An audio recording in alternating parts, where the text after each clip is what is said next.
ನಮಸ್ಕಾರ ಭಕ್ತರೇ.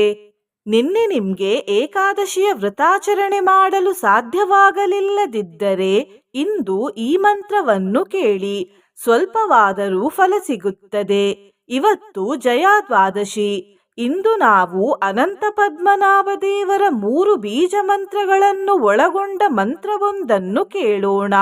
ಈ ಮಂತ್ರವನ್ನು ಇಂದು ಭಕ್ತಿಯಿಂದ ಕೇಳಿದರೆ ಪುಣ್ಯ ಫಲ ಪ್ರಾಪ್ತಿಯಾಗುತ್ತದೆ ಹಾಗೂ ಕಷ್ಟಗಳಿಂದ ಮುಕ್ತಿ ಸಿಗುತ್ತದೆ.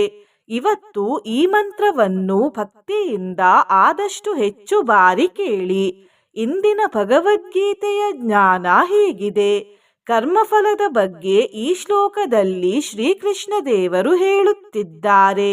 ಶ್ಲೋಕವು ಹೀಗಿದೆ: ಕರ್ಮಣಃ ಸುಕೃತಸ್ಯಾಹುಃ ಸಾತ್ವಿಕಂ ನಿರ್ಮಲಂ ಫಲಂ ರಜಸಸ್ತು ಫಲಂ ದುಃಖಂ ಅಜ್ಞಾನಂ ತಮಸಃ ಫಲಂ. ಈ ಶ್ಲೋಕದ ಅರ್ಥ ಹೀಗಿದೆ: ಪುಣ್ಯಕರ್ಮದ ಫಲವು ನಿರ್ಮಲವೂ ಸಾತ್ವಿಕವೂ ಆದದ್ದು, ರಾಜಸ ಕರ್ಮದ ಫಲವು ದುಃಖವು, ತಾಮಸ ಕರ್ಮದ ಫಲವು ಅಜ್ಞಾನವು ಎಂದು.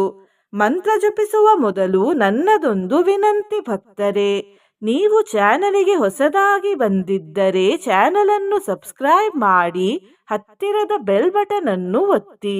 ಮಂತ್ರ ಕೇಳುವಾಗ ಓಂ ಅನಂತ ಪದ್ಮನಾಭಾಯ ನಮಃ ಎಂದು ಕಮೆಂಟ್ ಮಾಡಿ ಮತ್ತು ವಿಡಿಯೋಗೆ ಲೈಕ್ ಮಾಡಿ ಭಕ್ತರೇ. ಕಣ್ಣು ಮುಚ್ಚಿ ಮಂತ್ರವನ್ನು ಪೂರ್ತಿ 108 ಬಾರಿ ಕೇಳಿ.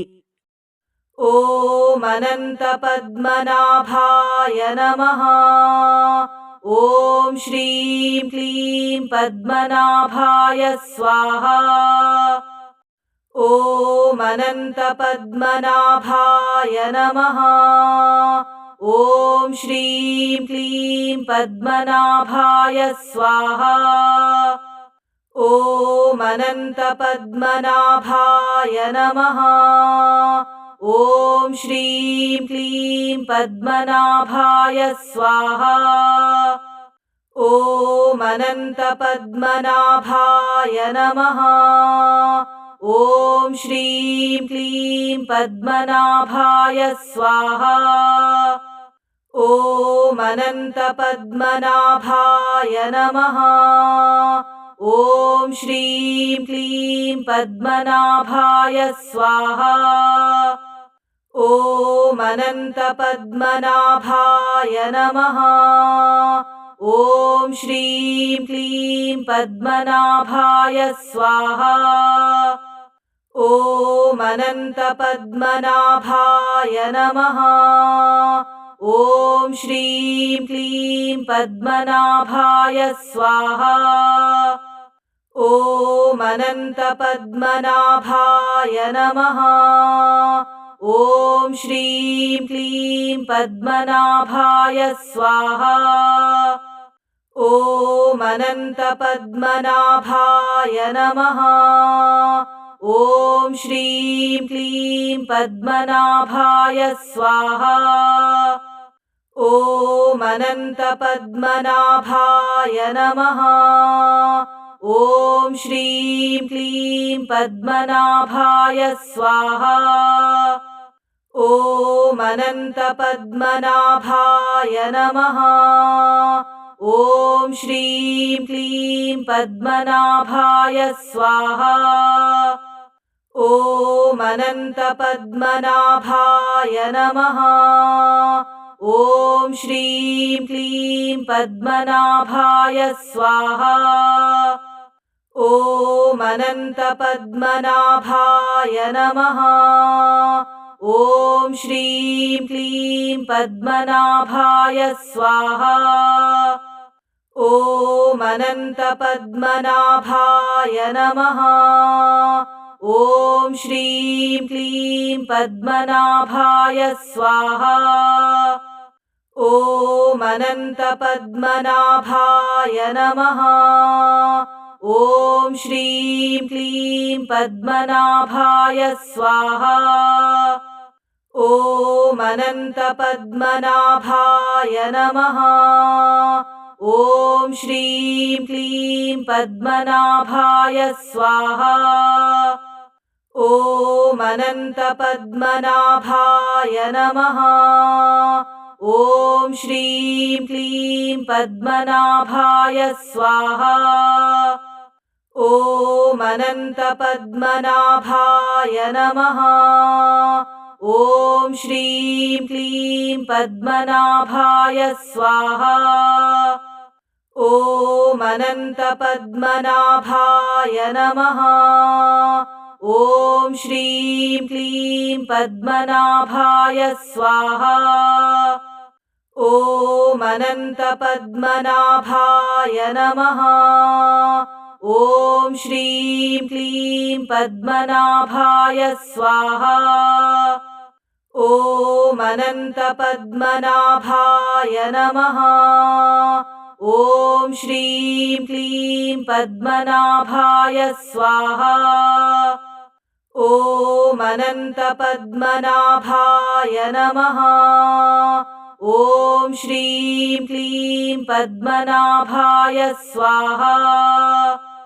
ॐ अनन्तपद्मनाभाय नमः। ॐ श्रीं क्लीं पद्मनाभाय स्वाहा।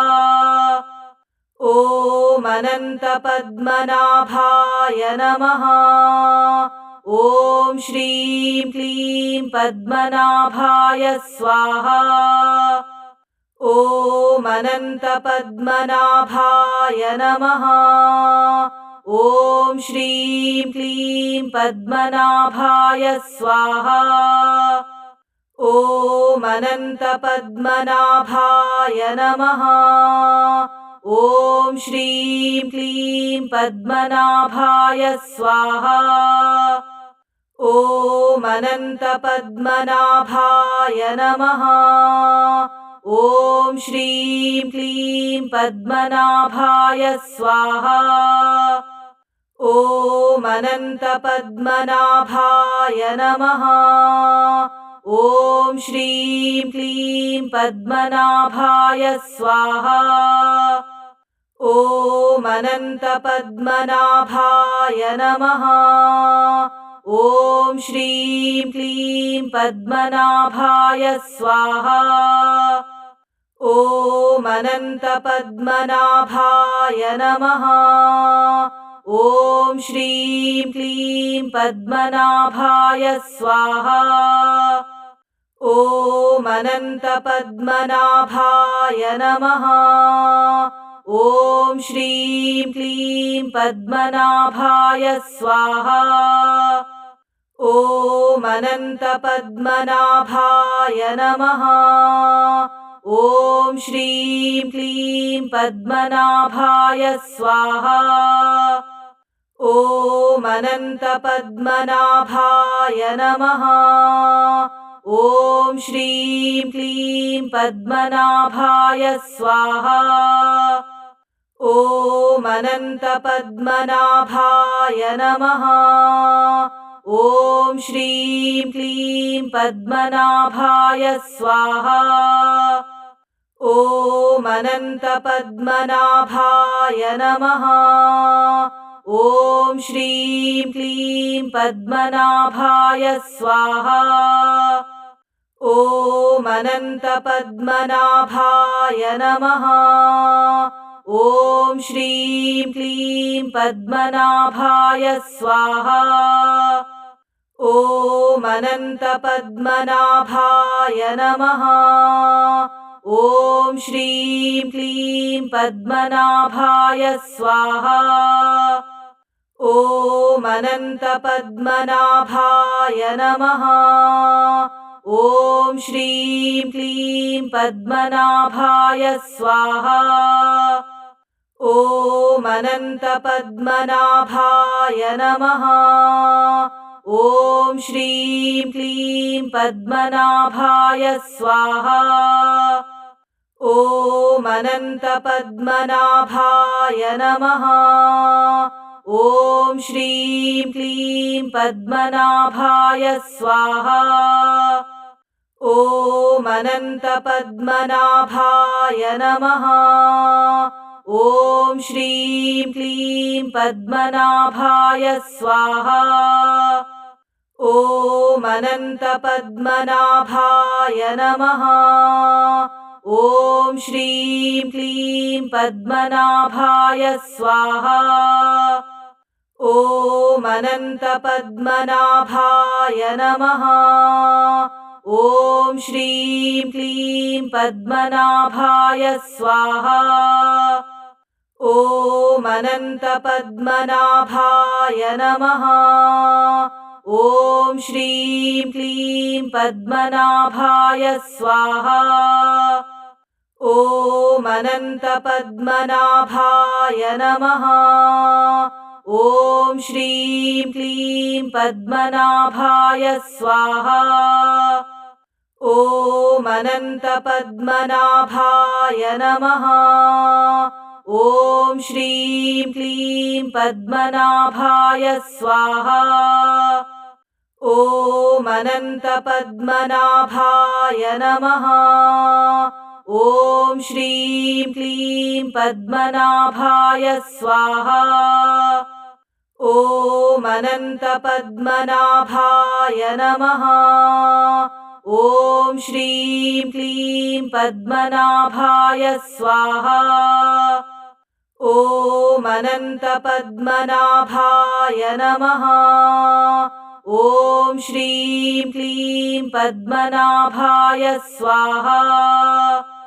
ॐ अनन्तपद्मनाभाय नमः। ॐ श्रीं क्लीं पद्मनाभाय स्वाहा। ॐ अनन्तपद्मनाभाय नमः। ॐ श्रीं क्लीं पद्मनाभाय स्वाहा। ॐ अनन्तपद्मनाभाय नमः। ॐ श्रीं क्लीं पद्मनाभाय स्वाहा। ॐ अनन्तपद्मनाभाय नमः। ॐ श्रीं क्लीं पद्मनाभाय स्वाहा। ॐ अनन्तपद्मनाभाय नमः। ॐ श्रीं क्लीं पद्मनाभाय स्वाहा। ॐ अनन्तपद्मनाभाय नमः। ॐ श्रीं क्लीं पद्मनाभाय स्वाहा। ॐ अनन्तपद्मनाभाय नमः। ॐ श्रीं क्लीं पद्मनाभाय स्वाहा। ॐ अनन्तपद्मनाभाय नमः। ॐ श्रीं क्लीं पद्मनाभाय स्वाहा। ॐ अनन्तपद्मनाभाय नमः। ॐ श्रीं क्लीं पद्मनाभाय स्वाहा। ॐ अनन्तपद्मनाभाय नमः। ॐ श्रीं क्लीं पद्मनाभाय स्वाहा। ॐ अनन्तपद्मनाभाय नमः। ॐ श्रीं क्लीं पद्मनाभाय स्वाहा। ॐ अनन्तपद्मनाभाय नमः। ॐ श्रीं क्लीं पद्मनाभाय स्वाहा। ॐ अनन्तपद्मनाभाय नमः। ॐ श्रीं क्लीं पद्मनाभाय स्वाहा। ॐ अनन्तपद्मनाभाय नमः। ॐ श्रीं क्लीं पद्मनाभाय स्वाहा। ॐ अनन्तपद्मनाभाय नमः। ॐ श्रीं क्लीं पद्मनाभाय स्वाहा। ॐ अनन्तपद्मनाभाय नमः। ॐ श्रीं क्लीं पद्मनाभाय स्वाहा। ॐ अनन्तपद्मनाभाय नमः। ॐ श्रीं क्लीं पद्मनाभाय स्वाहा।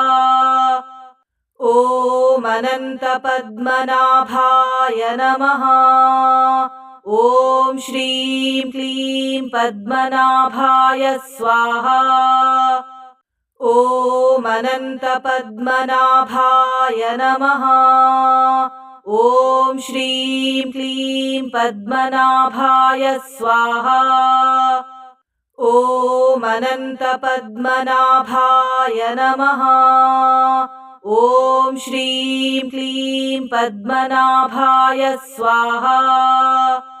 ॐ अनन्तपद्मनाभाय नमः। ॐ श्रीं क्लीं पद्मनाभाय स्वाहा। ॐ अनन्तपद्मनाभाय नमः। ॐ श्रीं क्लीं पद्मनाभाय स्वाहा। ॐ अनन्तपद्मनाभाय नमः। ॐ श्रीं क्लीं पद्मनाभाय स्वाहा। ॐ अनन्तपद्मनाभाय नमः। ॐ श्रीं क्लीं पद्मनाभाय स्वाहा। ॐ अनन्तपद्मनाभाय नमः।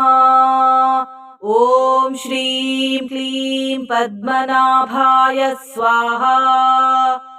ॐ अनन्तपद्मनाभाय नमः। ॐ श्रीं क्लीं पद्मनाभाय स्वाहा। ॐ अनन्तपद्मनाभाय नमः। ॐ श्रीं क्लीं पद्मनाभाय स्वाहा। ॐ अनन्तपद्मनाभाय नमः। ॐ श्रीं क्लीं पद्मनाभाय स्वाहा। ॐ अनन्तपद्मनाभाय नमः। ॐ श्रीं क्लीं पद्मनाभाय स्वाहा। ॐ अनन्तपद्मनाभाय नमः।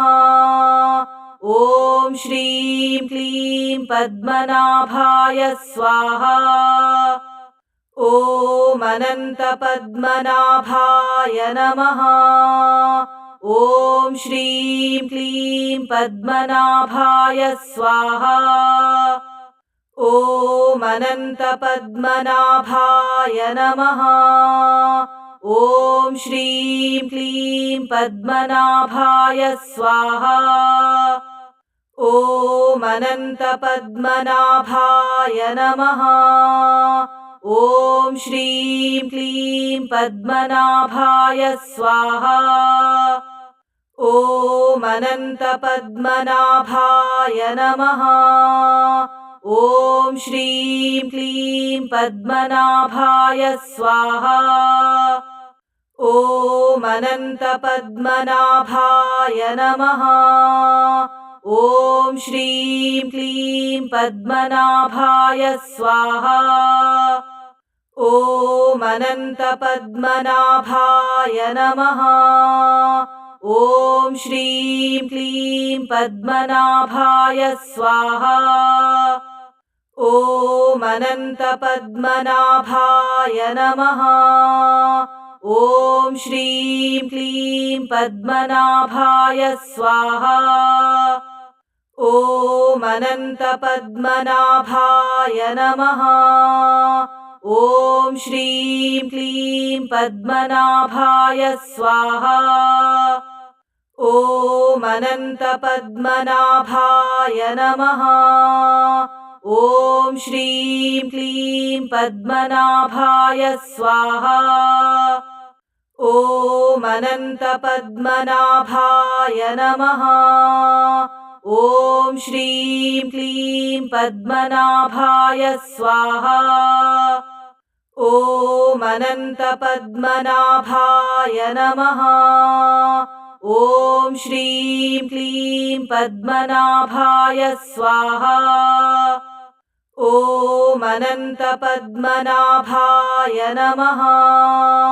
ॐ श्रीं क्लीं पद्मनाभाय स्वाहा। ॐ अनन्तपद्मनाभाय नमः। ॐ श्रीं क्लीं पद्मनाभाय स्वाहा। ॐ अनन्तपद्मनाभाय नमः। ॐ श्रीं क्लीं पद्मनाभाय स्वाहा। ॐ अनन्तपद्मनाभाय नमः। ॐ श्रीं क्लीं पद्मनाभाय स्वाहा। ॐ अनन्तपद्मनाभाय नमः। ॐ श्रीं क्लीं पद्मनाभाय स्वाहा। ॐ अनन्तपद्मनाभाय नमः। ॐ श्रीं क्लीं पद्मनाभाय स्वाहा। ॐ अनन्तपद्मनाभाय नमः। ॐ श्रीं क्लीं पद्मनाभाय स्वाहा। ॐ अनन्तपद्मनाभाय नमः। ॐ श्रीं क्लीं पद्मनाभाय स्वाहा। ॐ अनन्तपद्मनाभाय नमः। ॐ श्रीं क्लीं पद्मनाभाय स्वाहा। ॐ अनन्तपद्मनाभाय नमः। ॐ श्रीं क्लीं पद्मनाभाय स्वाहा। ॐ अनन्तपद्मनाभाय नमः। ॐ श्रीं क्लीं पद्मनाभाय स्वाहा। ॐ अनन्तपद्मनाभाय नमः। ॐ श्रीं क्लीं पद्मनाभाय स्वाहा। ॐ अनन्तपद्मनाभाय नमः। ॐ श्रीं क्लीं पद्मनाभाय स्वाहा। ॐ अनन्तपद्मनाभाय नमः। ॐ श्रीं क्लीं पद्मनाभाय स्वाहा। ॐ अनन्तपद्मनाभाय नमः। ॐ श्रीं क्लीं पद्मनाभाय स्वाहा। ॐ अनन्तपद्मनाभाय नमः। ॐ श्रीं क्लीं पद्मनाभाय स्वाहा। ॐ अनन्तपद्मनाभाय नमः। ॐ श्रीं क्लीं पद्मनाभाय स्वाहा। ॐ अनन्तपद्मनाभाय नमः। ॐ श्रीं क्लीं पद्मनाभाय स्वाहा।